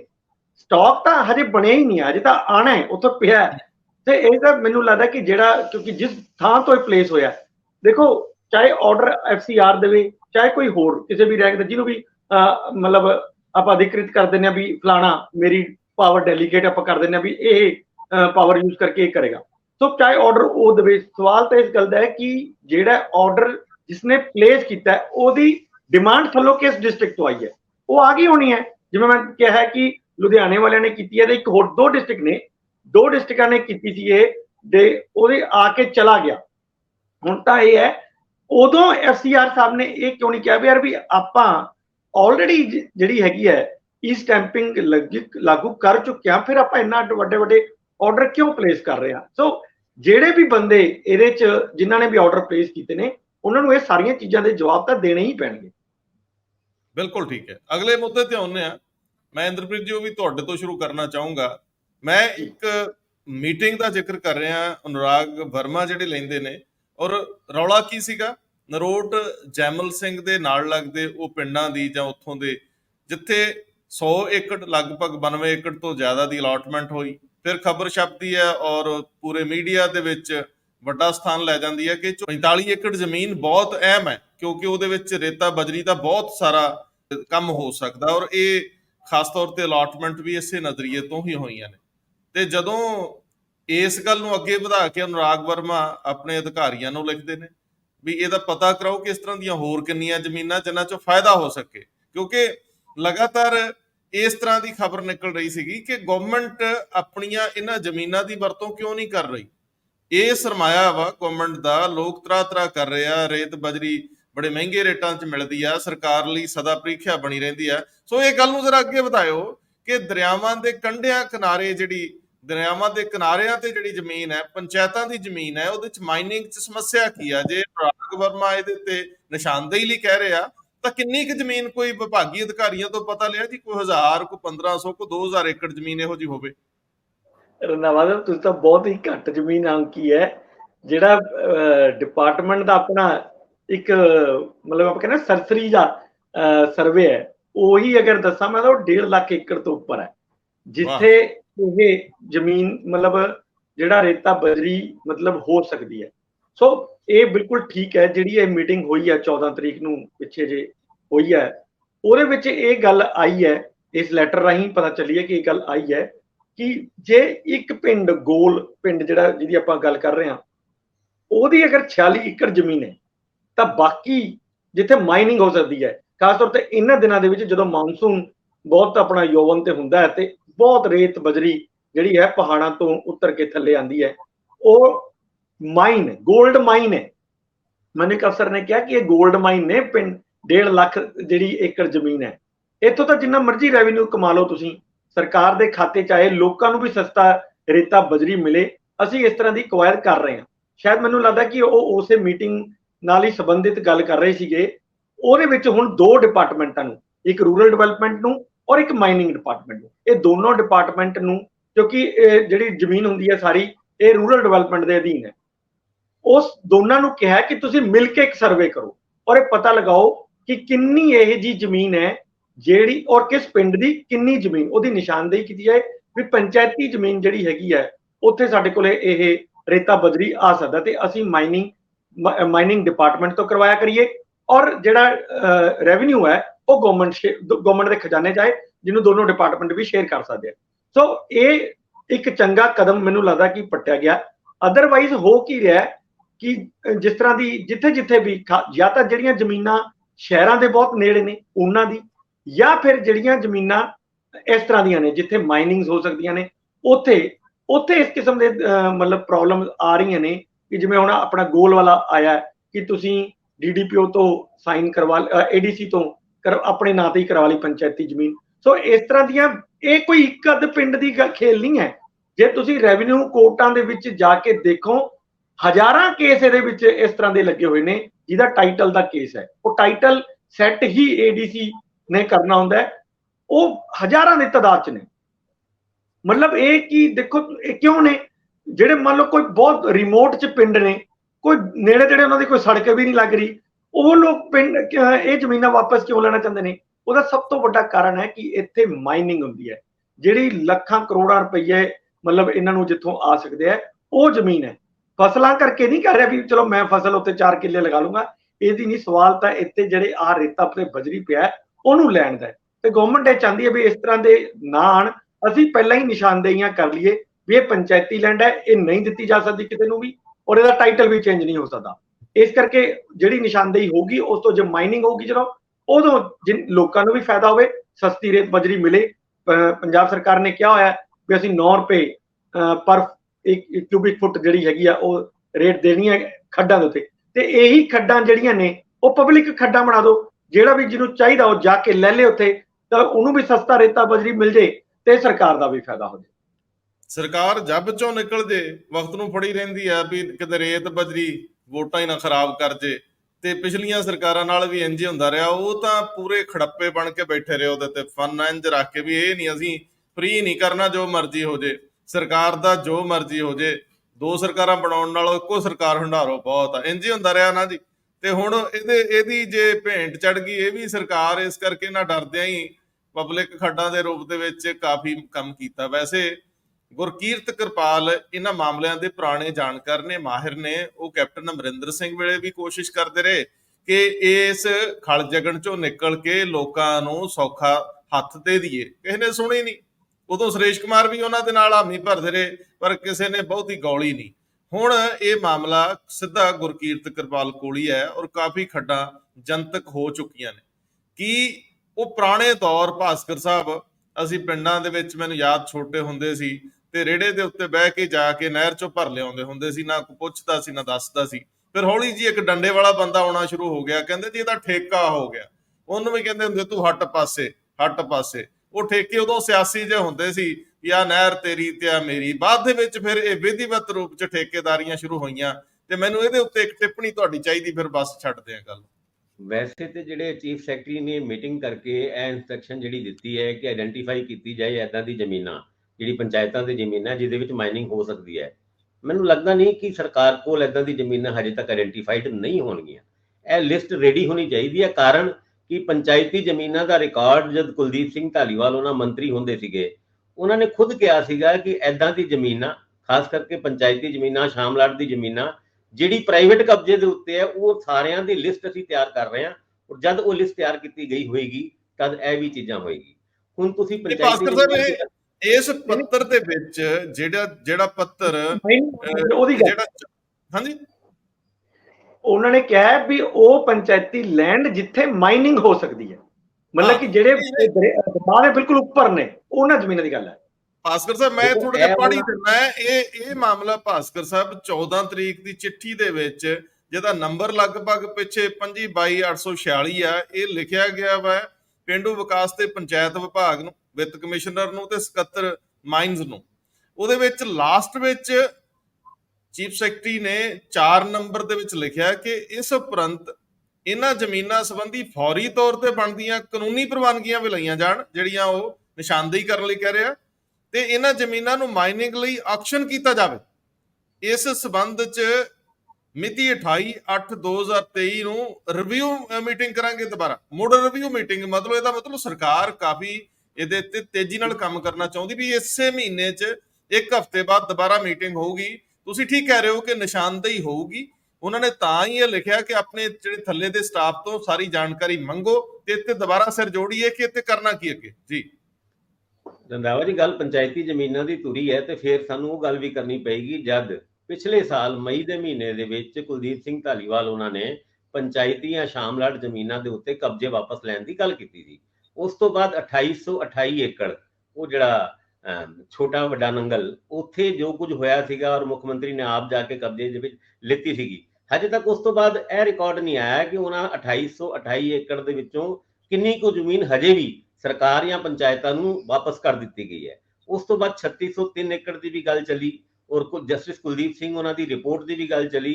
ਔਰ ਉਸ ਤੋਂ ਬਾਅਦ ਇਸ ਜੂਨ ਦੇ ਮਹੀਨੇ ਦੇ ਵਿੱਚ, ਜੂਨ 30 ਤੱਕ ਦਾ ਮੁੱਖ ਮੰਤਰੀ ਦਾ ਉਹ ਅਲਟੀਮੇਟਮ, ਪਰਚੇ ਖਰਚੇ ਚਰਚੇ, ਜੇ ਨਹੀਂ ਕਰੋਗੇ ਤੇ ਆਪਾਂ 1 ਜੁਲਾਈ ਤੋਂ ਤੁਹਾਡੇ ਖਿਲਾਫ ਐਕਸ਼ਨ ਲੈਣਾ ਸ਼ੁਰੂ ਕਰਾਂਗੇ ਔਰ ਐਕਸ਼ਨ ਇਦਾਂ ਦਾ ਹੋਏਗਾ ਤੁਹਾਨੂੰ ਜ਼ਮੀਨ ਛੱਡਣੀ ਪਏਗੀ। ਇਸ ਮੁੱਦੇ ਤੇ ਹਜੇ ਤੱਕ ਸਰਕਾਰ ਅੱਗੇ ਨਹੀਂ ਵਧੀ। ਕਿਉਂ ਨਹੀਂ ਵਧੀ ਇਹ ਤੇ ਖੈਰ ਮੁੱਖ ਮੰਤਰੀ ਆਪ ਦੱਸ ਸਕਦੇ ਨੇ, ਪਰ ਹਾਂ ਪੰਚਾਇਤੀ ਜ਼ਮੀਨਾਂ ਦਾ ਰੌਲਾ ਜਿਹੜਾ ਪਿਛਲੇ ਸਾਲ ਸੀਗਾ, ਯਾਨੀ ਅੱਜ ਜਦ ਮੁੱਖ ਮੰਤਰੀ ਉਹਨਾਂ ਇੰਡੀਪੈਂਡੈਂਸ ਡੇ ਦੇ ਉੱਤੇ ਕੱਲ ਭਾਸ਼ਣ ਦੇ ਰਹੇ ਸੀਗੇ, ਉਹਦੇ ਵਿੱਚ ਇਹਦਾ ਵੀ ਕੋਈ ਹਿਸਾਬ ਕਿਤਾਬ ਦੇ ਦਿੰਦੇ ਕਿ ਵੀ ਅਸੀਂ ਪੰਚਾਇਤੀ ਜ਼ਮੀਨਾਂ ਇੰਨੀ ਕੁ ਛੁਡਾਈ। ਉਸ ਮੁੱਦੇ ਤੇ ਸਰਕਾਰ ਚੁੱਪ ਕਿਉਂ ਹੈ? ਔਰ ਇਹ ਚੁੱਪੀ ਬਹੁਤ ਸਾਰੀ ਚੀਜ਼ਾਂ ਰਿਵੀਲ ਕਰਦੀ ਹੈ, ਔਰ ਉਹ ਰਿਵੀਲ ਕਰਕੇ ਅਗਰ ਉਹਦਾ ਜਵਾਬ ਨਾ ਦਿੱਤਾ ਜਾਏ ਤੇ ਇਹ ਇੱਕ ਬੜੀ ਅਜੀਬ ਜੀ ਗੱਲ ਹੁੰਦੀ ਹੈ। ਔਰ ਇਹ ਸਰਕਾਰ ਨੂੰ ਇਸ ਗੱਲ ਦੀ ਲੋੜ ਹੈਗੀ ਹੈ ਕਿ ਇਸ ਗੱਲ ਦਾ ਵੀ ਜਵਾਬ ਦੇ। ਇੰਦਰਪ੍ਰੀਤ ਜੀ, ਮਾਮਲਾ ਅਹਿਮ ਆ, ਬਹੁਤ ਭਖਿਆ ਹੋਇਆ ਨਸ਼ਿਆਂ ਦਾ, ਔਰ ਸਰਕਾਰ ਇਹਦੇ ਤੇ ਕਹਿ ਰਹੀ ਹੈ ਕਿ ਸਿਰਫ 1 ਸਾਲ ਅਸੀਂ ਬਹੁਤ ਫੂਲ ਪ੍ਰੂਫ ਇਹਦੇ ਤੇ ਰਣਨੀਤੀ ਬਣਾ ਲਈ ਹੈ, ਅਸੀਂ ਇਹਨੂੰ ਪੂਰੀ ਤਰ੍ਹਾਂ ਜੜੋਂ ਪੁੱਟ ਦਿਆਂਗੇ। ਮੁੱਖ ਮੰਤਰੀ ਸਾਹਿਬ ਕੋਲੋਂ ਕਦੇ ਵੀ ਕਿਸੇ ਨੇ ਇਹ ਨਹੀਂ ਕਿਹਾ ਕਿ ਤੁਸੀਂ ਇੰਨੇ ਚਿਰ ਚ ਕਰ ਦਿਓ। ਇਹ ਤਾਂ ਸਿਆਸੀ ਬੰਦਿਆਂ ਦੇ ਆਪਣੇ ਦਾਅਵੇ ਆ ਸ਼ੁਰੂ ਤੋਂ ਕਿ ਅਸੀਂ 4 ਹਫ਼ਤਿਆਂ ਚ ਕਰ ਦਿਆਂਗੇ, ਅਸੀਂ ਸਾਲ ਚ ਕਰ ਦਿਆਂਗੇ, ਅਸੀਂ 6 ਮਹੀਨੇ ਚ ਕਰ ਦਿਆਂਗੇ। ਪਰ ਸਵਾਲ ਇਸ ਗੱਲ ਦਾ ਹੈ ਕਿ ਗਵਰਨਮੈਂਟ ਕਰਨ ਕੀ ਜਾ ਰਹੀ ਆ। ਸਾਰੇ ਬੰਨੇ ਇੱਕ ਛੋਟੀ ਜਿਹੀ ਗੱਲ ਚੱਲਦੀ ਰਹੀ ਕਿ ਆਖਿਰ ਕਿਸ ਤਰ੍ਹਾਂ ਦਾ ਇਹ ਬਲੂ ਪ੍ਰਿੰਟ ਆ, ਇਹ ਖਾਕਾ ਕਿਉਂ ਲਿਖਿਆ ਗਿਆ ਜਿਹੜਾ ਉਹ ਜਨਤਕ ਨਹੀਂ ਕਰਨਾ ਚਾਹੁੰਦੇ। ਜਿਹੜੀ ਜਨਤਕ ਹੋਣ ਤੋਂ ਬਾਅਦ ਸਮਗਲਰਸ ਨੂੰ ਜਾਂ ਜਿਹੜੇ ਮੰਡੀ ਦੇ ਵਿੱਚ ਸਪਲਾਇਰ ਹੈਗੇ ਆ ਨਸ਼ੇ ਦੇ, ਉਹਨਾਂ ਨੂੰ ਪਤਾ ਲੱਗ ਜਾਊ, ਭਿਣਕ ਪੈ ਜਾਊ। ਆਖਿਰਕਾਰ ਤਾਂ ਇਹ ਸਾਰੀ ਰਣਨੀਤੀ ਨੇ ਸਾਹਮਣੇ ਆਉਣਾ ਹੀ ਆ। ਇੱਕ ਇਸ ਤਰ੍ਹਾਂ ਦੀ ਹੀ ਪਾਲਿਸੀ, ਇੱਕ ਇਸ ਤਰ੍ਹਾਂ ਦੀ ਹੀ ਪ੍ਰੋਗਰਾਮ ਜਿਹੜਾ ਉਹ ਬਣਾਇਆ ਸੀ ਹਰਪ੍ਰੀਤ ਸਿੰਘ ਸਿੱਧੂ, ਕਦੇ ਜਿਹੜੇ ਐਸਟੀਐਫ ਦੇ ਕਰਤਾ ਧਰਤਾ ਸੀਗੇ, ਅੱਜ ਕੱਲ ਉਹ ਇੰਡੋ ਤਿਬਤੀਅਨ ਬਾਰਡਰ ਪੁਲਿਸ ਫੋਰਸ ਦੇ ਏਡੀਜੀਪੀ ਨੇ। ਤੇ ਮੈਂ ਤੁਹਾਡੇ ਤੋਂ ਸਮਝਣਾ ਚਾਹੂੰਗਾ, ਉਹਨਾਂ ਨੇ ਸ਼ਾਇਦ ਕੇਜਰੀਵਾਲ ਸਾਹਿਬ ਨੂੰ ਆਪਣੀ ਪ੍ਰੈਜੈਂਟੇਸ਼ਨ ਵੀ ਦਿੱਤੀ ਸੀਗੀ ਨਸ਼ੇ ਖਤਮ ਕਰਨ ਦੇ ਸੰਬੰਧ ਦੇ ਵਿੱਚ ਸਰਕਾਰ ਬਣਨ ਤੋਂ ਬਾਅਦ। ਸੋ ਸਰਕਾਰ ਦਾ ਨੁਕਤਾ ਨਜ਼ਰ ਕੀ ਹੈ, ਕਿਸ ਪਾਸੇ ਨੂੰ ਵੱਧ ਰਿਹਾ ਜੀ ਇਹ? ਰੰਧਾਵਾ ਸਾਹਿਬ ਦੇਖੋ, ਮੈਨੂੰ ਇਹ ਟੋਟਲ ਹਜੇ ਵੀ ਪੋਲੀਟੀਕਲੀ ਲੱਗਦਾ ਕੋਈ ਇਹਦਾ ਉਹ ਨਹੀਂ ਹੈ। 2024 ਆ ਗਿਆ, ਆ ਰਿਹਾ ਲਗਾਤਾਰ ਇਲੈਕਸ਼ਨ ਹੈਗੇ ਆ ਉੱਥੇ। ਹੁਣ ਉਸ ਤੋਂ ਬਾਅਦ ਇਹ ਜਿਹੜੀ ਚੀਜ਼ ਆਈ ਹੈ, ਪਹਿਲਾਂ ਕੈਪਟਨ ਅਮਰਿੰਦਰ ਸਿੰਘ ਨੇ ਕਿਹਾ ਸੀ 4 ਹਫ਼ਤਿਆਂ 'ਚ ਕਰ ਦਾਂਗੇ, ਇਹਨਾਂ ਨੇ 4 ਮਹੀਨੇ ਜਾਂ 6 ਮਹੀਨੇ ਲੈ ਲਏ, ਹੋਰ 1.5 ਸਾਲ ਗਿਆ ਤੇ ਹਜੇ ਕਿਹਾ ਵੀ ਅਗਲੇ ਸਾਲ ਕਰ ਦਾਂਗੇ, 1 ਸਾਲ 'ਚ ਕਰ ਦਾਂਗੇ। ਤੇ ਟੋਟਲ ਮੈਨੂੰ ਪੋਲੀਟੀਕਲ ਜ਼ਿਆਦਾ ਲੱਗਦਾ ਹੈ ਬਜਾਏ ਇਹਦੇ ਕਿ ਇਹਦੇ ਤੇ ਕੋਈ ਗੰਭੀਰ ਹੋਵੇ ਚੀਜ਼। ਡਰੱਗਸ ਦਾ ਵਾਲਾ ਮਾਮਲਾ ਜਿਹੜਾ ਹੈ ਉਹ ਪੰਜਾਬ ਨੂੰ ਕੱਲਾ ਇਫੈਕਟ ਨਹੀਂ ਕਰ ਰਿਹਾ। ਪੰਜਾਬ ਤਾਂ ਇੱਕ ਸਿਰਫ ਦਰਵਾਜ਼ਾ ਹੋਣ ਕਰਕੇ ਜ਼ਿਆਦਾ ਚਰਚਾ 'ਚ ਆ ਜਾਂਦਾ, ਅਦਰਵਾਈਜ਼ ਇਹ ਕੰਟਰੀ ਦੀ ਸੁਰੱਖਿਆ ਦਾ ਸਵਾਲ ਹੈ। ਪੰਜਾਬ ਜਿਹੜਾ ਹੈਗਾ ਉਹ ਖੜਗ ਭੁਜਾ ਕੰਟਰੀ ਦੀ, ਤੇ ਜੇ ਉਹਦੇ ਜਿਹੜੇ ਯੰਗਸਟਰ ਨੇ ਉਹੀ ਨਸ਼ੇੜੀ ਹੋ ਗਏ ਤਾਂ ਮੈਨੂੰ ਲੱਗਦਾ ਕਿ ਬਾਰਡਰ ਪਾਰ ਤੋਂ ਜਿਹੜੇ ਲੋਕ ਇਹ ਕੋਸ਼ਿਸ਼ ਕਰਦੇ ਹੈ ਕਿ ਅਸੀਂ ਦੇਸ਼ ਨੂੰ ਕਮਜ਼ੋਰ ਕਰਨਾ ਹੈ, ਉਹਨਾਂ ਦੀ ਰਣਨੀਤੀ ਬਹੁਤ ਕਾਮਯਾਬ ਹੈ। ਇਸ ਕਰਕੇ ਇਹ ਸੈਂਟਰ ਤੇ ਸਟੇਟ ਨੂੰ ਮਿਲ ਕੇ ਹੀ ਖਤਮ ਕਰਨਾ ਪਊਗਾ। ਦੂਜੀ ਗੱਲ, ਐਸਟੀਐਫ ਦੇ ਚੀਫ ਜਿਹੜੇ ਸੀਗੇ ਹਰਪ੍ਰੀਤ ਸਿੱਧੂ, ਉਹਨਾਂ ਨੇ ਇੱਕ ਪੂਰਾ ਸਿਸਟਮ ਬਣਾਇਆ ਸੀ। ਜਦੋਂ ਮੈਨੂੰ ਯਾਦ ਹੈ ਇਹਨੂੰ ਲਗਾਇਆ ਗਿਆ ਸੀ, ਉਹਨਾਂ ਨੇ ਆਪਣੇ ਬੰਦਿਆਂ ਨੂੰ ਵੀ ਹੱਥ ਪਾਇਆ ਜਿਹੜੇ ਪੁਲਿਸ ਦੇ ਮੁਲਾਜ਼ਮ ਹੋ ਕੇ ਵੀ ਇਹਦੇ ਚ ਡਰੱਗਸ ਦੇ ਕਾਰੋਬਾਰ ਚ ਸ਼ਾਮਲ ਨੇ, ਉਹਨਾਂ ਨੂੰ ਵੀ ਅੰਦਰ ਕੀਤਾ। ਪਲੱਸ ਉਹਨਾਂ ਨੇ ਕਿਹਾ ਵੀ ਇਹ ਚੇਨ ਤਾਂ ਪਹਿਲਾਂ ਤੋੜਨੀ ਪਏਗੀ। ਚੇਨ ਤੋੜੀ, ਚੇਨ ਤੋੜਨ ਤੋਂ ਬਾਅਦ ਫਿਰ ਜਿਹੜੇ ਲੋਕ ਨਸ਼ਿਆਂ ਦੇ ਆਦੀ ਨੇ ਉਹਨਾਂ ਨੂੰ ਕਿਵੇਂ ਠੀਕ ਕਰਨਾ ਹੈ। ਉਹਦੇ ਵਿੱਚ ਵੀ ਤੁਹਾਨੂੰ ਯਾਦ ਹੋਊਗਾ ਇੱਕ ਹੈਲਥ ਡਿਪਾਰਟਮੈਂਟ ਤੇ ਇੱਕ ਜਿਹੜੀਆਂ ਡਰੱਗਸ ਵਾਲੀਆਂ ਗੋਲੀਆਂ, ਉਹਦਾ ਇੱਕ ਬੜਾ ਸਕੈਂਡਲ ਜਿਹਾ ਹੋ ਗਿਆ ਸੀਗਾ। ਉਹ ਹਜੇ ਤੱਕ ਪਤਾ ਨਹੀਂ ਲੱਗਿਆ ਵੀ ਉਹ 5 ਲੱਖ ਟੈਬਲੇਟਸ ਕਿੱਥੇ ਗਈਆਂ, ਉਹ ਵੀ ਇੱਕ ਇਸ਼ੂ ਸੀਗਾ। ਫਿਰ ਇਸ ਤਰ੍ਹਾਂ ਦੀ ਚੀਜ਼ਾਂ ਤਾਂ ਆਉਂਦੀਆਂ ਰਹਿੰਦੀਆਂ ਨੇ ਅੱਗੇ ਦੀ ਅੱਗੇ। ਸੋ ਉਹਨਾਂ ਨੇ ਸੀਗਾ ਕਿ ਅਸੀਂ ਕਿਵੇਂ ਫਿਰ ਇਹ ਲੋਕ ਠੀਕ ਕਰਨੇ ਨੇ। ਉਹ ਸੈਂਟਰਸ ਵੀ ਬਣਾਉਣ ਦੀ ਗੱਲਾਂ ਉਹਨਾਂ ਨੇ ਕੀਤੀਆਂ। ਫਿਰ ਇਹਨਾਂ ਨੂੰ ਕਿਵੇਂ ਉਹਨਾਂ ਸੰਗਤ ਤੋਂ ਬਾਹਰ ਰੱਖਣਾ ਜਿਹੜੇ ਪਹਿਲਾਂ ਤੋਂ ਹੀ ਕਰਦੇ ਆ, ਤੇ ਇੱਕ ਜਿਹੜੇ ਡਰੱਗਸ ਛੱਡਣਗੇ ਉਹਨਾਂ ਲੋਕਾਂ ਨੂੰ ਕਿਵੇਂ ਅਸੀਂ ਇਨਵੋਲਵ ਕਰਨਾ। ਮਤਲਬ ਕਿ ਡਰੱਗਸ ਦੀ ਕੈਂਪੇਨ ਦੇ ਵਿੱਚ ਜਿਹੜਾ ਬੰਦਾ ਇਨਵੋਲਵ ਕਰਨਾ ਉਹ ਉਹੀ ਇਨਵੋਲਵ ਕਰੋ ਜਿਹਨੇ ਖੁਦ ਕਈ ਸਾਲ ਡਰੱਗਸ ਲੈ ਕੇ ਡਰੱਗਸ ਛੱਡੀ ਹੋਵੇ, ਤਾਂ ਕਿ ਉਹਨੂੰ, ਕਿਉਂਕਿ ਉਹ ਜਿਹੜੇ ਡਰੱਗੀ ਨੇ ਜਿਹੜੇ ਛੱਡਣਾ ਚਾਹੁੰਦੇ ਨੇ ਉਹਨੂੰ ਸੁਣ ਕੇ ਛੱਡ ਦਿੰਦੇ ਆ। ਸੋ ਇਸ ਤਰ੍ਹਾਂ ਦੇ ਪ੍ਰਯਾਸ ਉਹਨਾਂ ਨੇ ਕੀਤੇ ਸੀਗੇ ਤੇ ਕਾਫੀ ਸਫਲ ਵੀ ਹੋਏ ਸੀਗੇ। ਪਰ ਜਦੋਂ ਤੁਸੀਂ ਮਤਲਬ ਬੰਦੇ ਨੂੰ ਹਟਾ ਦਿਓ, ਫਿਰ ਕੋਈ ਹੋਰ ਲਗਾ ਦਿਓ, ਫਿਰ ਉਹਨਾਂ ਨੂੰ ਉਹ ਕਾਮਯਾਬ ਨਹੀਂ ਹੋਏ, ਫਿਰ ਦੁਬਾਰਾ ਲਗਾ ਦਿਓ, ਤਾਂ ਫਿਰ ਬੰਦੇ ਦਾ ਮਨ ਉਚਾਟ ਹੋ ਜਾਂਦਾ। ਉਹ ਉਸ ਤਰ੍ਹਾਂ ਦਾ ਉਸ ਗੱਲ ਨੂੰ ਅੱਗੇ ਉਨੀ ਸ਼ਿੱਦਤ ਨਾਲ ਵਧਾ ਨਹੀਂ ਸਕੇ। ਸੋ ਇੱਕ ਸਰਕਾਰ ਨੇ ਆ ਕੇ ਵੀ ਇਹੀ ਕਿਹਾ ਵੀ ਅਸੀਂ 4-6 ਮਹੀਨੇ ਚ ਕਰ ਦਾਂਗੇ। ਅੱਜ ਅਸੀਂ 1.25 ਸਾਲ ਤੱਕ 1.5 ਸਾਲ ਦੇ ਕਰੀਬ ਹੋ ਗਏ ਆ ਤੇ ਹਜੇ ਤੱਕ ਅਸੀਂ ਇਹ ਵੀ ਫਿਰ ਗੱਲਾਂ ਹੀ ਕਰ ਰਹੇ ਵੀ 1 ਸਾਲ ਹੋਰ। ਤਾਂ ਤੁਹਾਨੂੰ ਨਹੀਂ ਲੱਗਦਾ? ਮੈਨੂੰ ਤਾਂ ਲੱਗ ਰਿਹਾ ਹੈ, ਹੋ ਸਕਦਾ ਮੇਰੀ ਆਪਣੀ ਅਲੱਗ ਤਰ੍ਹਾਂ ਦੀ ਉਹ ਹੋਵੇ, ਪਰ ਮੈਨੂੰ ਇਹ ਲੱਗਦਾ ਕਿ ਇਹ ਹੈ ਹੀ ਇਸ ਤਰ੍ਹਾਂ ਕਿ ਜਿਵੇਂ ਇਹ ਪੋਲੀਟੀਕਲ ਸਟੇਟਮੈਂਟ ਜ਼ਿਆਦਾ ਹੈ ਬਜਾਏ ਕਿ ਇਸ ਤੇ ਗੰਭੀਰਤਾ ਨਾਲ ਕੰਮ ਕਰਨ ਦੀ। ਅਸੀਂ ਕੱਲ ਇਸ ਤੇ ਡਿਸਕਸ ਕੀਤਾ ਸੀ ਕਿ ਮਾਨਸਾ ਨੇ ਤਾਂ ਇਹਦੀ ਸ਼ੁਰੂਆਤ ਕਰਤੀ ਹੈ, ਯਾਨੀ ਕਿ ਲੋਕ ਬਹੁਤ ਜ਼ਿਆਦਾ ਅੱਕ ਚੁੱਕਿਆ ਹੈ ਪ੍ਰਸ਼ਾਸਨ ਤੋਂ, ਪੁਲਿਸ ਤੋਂ, ਸਰਕਾਰਾਂ ਤੋਂ। ਉਹਨਾਂ ਦੇ ਕਿਸੇ ਵੀ ਅਪੀਲ ਦਾ ਉਹਨਾਂ ਤੇ ਕੋਈ ਅਸਰ ਨਹੀਂ ਹੈਗਾ। ਸੋ ਉਹ ਅੱਕੇ ਹੋਏ ਲੋਕਾਂ ਨੇ ਡਾਂਗਾਂ ਤਾਂ ਚੱਕ ਹੀ ਲਈਆਂ ਨੇ। ਹੁਣ ਉਹਨਾਂ ਨੇ ਕਹਿਤਾ ਵੀ ਅਸੀਂ ਵੜਨ ਨਹੀਂ ਦੇਣੇ। ਕੀ ਇਹ ਉਹਨਾਂ ਚੀਜ਼ਾਂ ਚੋਂ ਨਿਕਲੀਆਂ ਹੋਈਆਂ ਚੀਜ਼ਾਂ ਨੇ ਜਾਂ ਸੱਚਮੁੱਚ ਸਰਕਾਰ ਗੰਭੀਰ ਹੈ ਇਸ ਨੂੰ ਹੱਲ ਕਰਨ ਲਈ? ਜਦੋਂ ਕੈਪਟਨ ਅਮਰਿੰਦਰ ਸਿੰਘ 2017 ਚ ਆਉਂਦੇ ਆ ਤਾਂ ਉਹ ਹਰਪ੍ਰੀਤ ਸਿੰਘ ਸਿੱਧੂ ਨੂੰ ਨਾਲ ਹੀ ਲੈ ਕੇ ਆਉਂਦੇ ਆ, ਔਰ ਉਹ ਸਿੱਧਾ ਉਹਨਾਂ ਨੂੰ ਪੁਲਿਸ ਵਿਭਾਗ ਚੋਂ ਬਾਹਰ ਕੱਢ ਕੇ ਮੁੱਖ ਮੰਤਰੀ ਦਫ਼ਤਰ ਨਾਲ ਜੋੜ ਲਿਆ ਜਾਂਦਾ ਤੇ ਐਸਟੀਐਫ ਦਾ ਹੈਡ ਲਾਤਾ ਜਾਂਦਾ। ਉਦੋਂ ਹੀ ਲੌਬਿੰਗ ਸ਼ੁਰੂ ਹੋ ਗਈ ਸੀ, ਤੁਹਾਨੂੰ ਯਾਦ ਹੋਣਾ। ਆਈਪੀਐਸ ਲੌਬੀ ਦੇ ਵਿੱਚ ਇਸ ਗੱਲ ਦਾ ਬੜਾ ਬੁਰਾ ਮਨਾਇਆ ਗਿਆ ਸੀ ਕਿ ਇਹ ਕੀ ਮਤਲਬ ਹੋਇਆ। ਔਰ ਫਿਰ ਜੋ ਉੱਥੇ ਮੁੱਖ ਮੰਤਰੀ ਦਫ਼ਤਰ ਦੇ ਘੇਰਿਆਂ ਦੇ ਵਿੱਚ ਜੋ ਚੱਲਦਾ ਰਿਹਾ ਉਹ ਬੜਾ ਦਿਲਚਸਪ ਹੈ। ਜੇ ਉਹਨਾਂ ਦਾ ਜ਼ਿਕਰ ਕਰਨ ਲੱਗੀਏ ਤਾਂ ਉਹ ਸਵਾਦ ਹੀ ਸਵਾਦ ਹੈ ਉਹਦੇ ਵਿੱਚ, ਲੇਕਿਨ ਐਂਡ ਆਫ ਦਾ ਡੇ ਹਰਪ੍ਰੀਤ ਸਿੰਘ ਸਿੱਧੂ ਨੂੰ ਆਪਣੇ ਇਸ ਅਹੁਦੇ ਤੋਂ ਹੱਥ ਧੋਣੇ ਪਏ ਸੀ। ਮੁੱਖ ਮੰਤਰੀ ਨੇ ਉਹਨਾਂ ਨੂੰ ਕਿਸੇ ਹੋਰ ਕੰਮ ਲਾ ਲਿਆ ਜਿਹੜਾ ਜਿਹ 'ਚ ਉਹਨਾਂ ਦੀ ਦਿਲਚਸਪੀ ਹੈ ਨਹੀਂ, ਫਿਰ ਉਹ ਛੁੱਟੀ ਲੈ ਗਏ। ਖੈਰ ਸਾਰੀਆਂ ਗੱਲਾਂ ਅਲੱਗ ਨੇ। ਫਿਰ ਇਸ ਵਾਰੀ ਵੀ ਰੌਲਾ ਪੈਂਦਾ ਸੀ ਕਿ ਹਰਪ੍ਰੀਤ ਸਿੰਘ ਸਿੱਧੂ ਡੀਜੀਪੀ ਲੱਗ ਜਾਣਗੇ, ਪਰ ਨਹੀਂ, ਉਹ ਨਹੀਂ ਰਹੇ ਔਰ ਇੱਥੇ ਉਹਨਾਂ ਨੇ ਇਹਨੂੰ ਪੰਜਾਬ ਨੂੰ ਛੱਡਣਾ ਮੁਨਾਸਬ ਸਮਝਿਆ। ਉਹ ਵਾਪਸ ਆਪਣੇ ਇੰਡੋ ਤਿੱਬਤੀਅਨ ਦੇ ਵਿੱਚ ਚਲੇ ਗਏ। ਹੁਣ ਸਵਾਲ ਇਸ ਗੱਲ ਦਾ ਹੈ ਕਿ ਜੇ ਗਵਰਨਮੈਂਟ ਇਸ ਮੌਕੇ ਤੇ ਕੁਝ ਹਿਰਦਤਾ ਨਾਲ ਕਰਨਾ ਚਾਹੁੰਦੀ, ਭਾਸਕਰ ਸਿੰਘ ਇੱਕ ਛੋਟੀ ਜਿਹੀ ਟਿੱਪਣੀ ਬਸ, ਕੀ ਉਹ ਲੋਕਾਂ ਦਾ ਵਿਸ਼ਵਾਸ ਜਿੱਤ ਸਕੂਗੀ? ਕੀ ਲੋਕਾਂ ਨੂੰ, ਕਿਉਂਕਿ ਜੇ 60 ਲੱਖ ਦਾ ਕੋਈ ਅੰਕੜਾ ਦੇਖਦੇ ਆ, ਕੋਈ 70 ਲੱਖ ਦਾ, ਰਾਜਪਾਲ ਸਾਹਿਬ ਪਿੱਛੇ 70 ਲੱਖ ਦਾ ਅੰਕੜਾ ਦੇ ਰਹੇ ਸੀਗੇ ਔਰ ਇਸ ਤੋਂ ਪਹਿਲਾਂ 60 ਲੱਖ ਦਾ ਅੰਕੜਾ ਇੱਕ ਰਿਸਰਚ ਪੇਪਰ 'ਚ ਆਇਆ ਹੋਇਆ ਸੀ। ਜੇ ਇੰਨੇ ਲੋਕ ਨਸ਼ੇ ਦੀ ਗ੍ਰਿਫਤ ਵਿੱਚ ਹੈਗੇ ਨੇ ਤਾਂ ਪੰਜਾਬ ਜੀਉ ਕਿਹਦੇ ਆਸਰੇ? ਪੰਜਾਬ ਨੇ ਵਿਕਾਸ ਕੀ ਕਰਨਾ ਔਰ ਅਗਲੀ ਪੀੜ੍ਹੀ ਕਿੱਦਾਂ ਹੋਣੀ ਹੈ? ਜਿਹੜੇ ਨਵੇਂ ਬੱਚੇ ਪੈਦਾ ਹੋਣਗੇ ਉਹ ਕਿਸ ਤਰ੍ਹਾਂ ਦੇ ਹੋਣਗੇ? ਇਹਨਾਂ ਨਸ਼ੇ ਲੈਣ ਵਾਲਿਆਂ ਤੋਂ ਬਾਅਦ ਜਿਹੜੀ ਅਗਲੀ ਨਸਲ ਹੋਊਗੀ ਉਹ ਕਿਸ ਤਰ੍ਹਾਂ ਦੀ ਹੋਊਗੀ? ਇਹ ਫਿਕਰ ਤਾਂ ਹੈਗੀ ਆ। ਤੇ ਮੈਨੂੰ ਲੱਗਦਾ ਕਿ ਜਿੰਨੇ ਵੀ ਪੰਜਾਬ ਦੇ ਦੁਸ਼ਮਣ ਹੈ ਉਹ ਸਾਰੇ ਸਮਝਦੇ ਆ ਕਿ ਇਹਨੂੰ ਉਦਾਂ ਤਾਂ ਮਾਰਿਆ ਨਹੀਂ ਜਾ ਸਕਦਾ, ਲੜਾਕੂ ਨੇ, ਲੜ ਪੈਂਦੇ ਨੇ। ਤੇ ਆਹ ਤਰੀਕਾ ਸੌਖਾ ਹੈ ਵੀ ਇਹਨਾਂ ਨੂੰ ਮਦਹੋਸ਼ ਕਰ ਦਿਓ ਤੇ ਮਦਹੋਸ਼ੀ ਤੋਂ ਮਰਨ ਤੱਕ ਦਾ ਸਫ਼ਰ ਫਿਰ ਆਪੇ ਤੈਅ ਹੋ ਜਾਂਦਾ। ਭਾਸਕਰ ਸਾਹਿਬ ਛੋਟੀ ਜਿਹੀ ਟਿੱਪਣੀ।